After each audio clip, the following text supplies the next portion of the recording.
at the end of the semester, I always ask on the survey, like, what is mathematics to you? Like, how would you define it?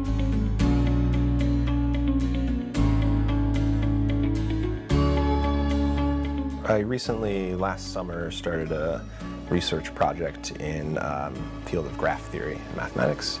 And it was because a student of mine who I'd had in several classes and I knew was a good, motivated student, he said, I want to do some research over the summer, like what would you recommend for that? And I knew that we had a research program in the summer at Emmanuel, and I said, well, why don't you and I find a topic that we can research and we'll propose that, and we can do that.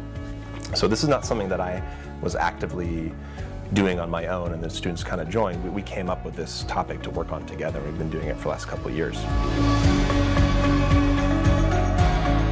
It's more about connections. So think of a graph as like a network where you have a bunch of like isolated nodes or vertices, and then there are certain connections between them. And a good example I always point to is Facebook. Think of the people individually as the nodes, and if you're friends, you have a link, and those are the edges or the connections. So in that sense, Facebook is just a giant graph. So what we do is we study the game of cops and robbers played on a network like that. And we're wondering if how many cops you would need to catch a robber.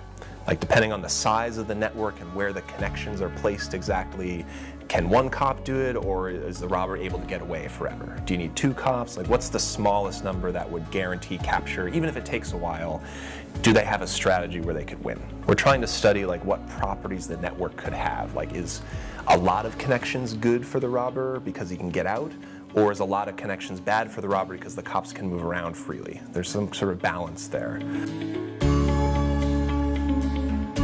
We ended up going to a few conferences and presenting our ideas.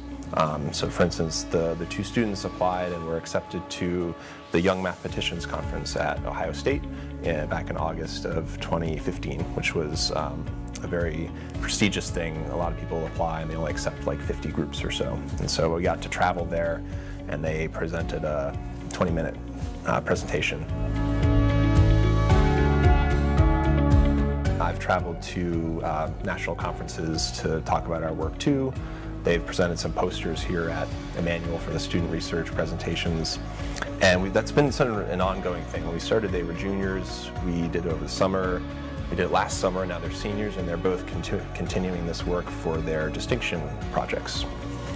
And we've submitted a couple of articles to journals that we're still kind of working on and waiting to hear from. But yeah, it's been a fun project. We all really work together. It's very collaborative. It's not like I'm doing my own thing and I'm passing off some work to them. We're all trying to figure stuff out together and write up our results.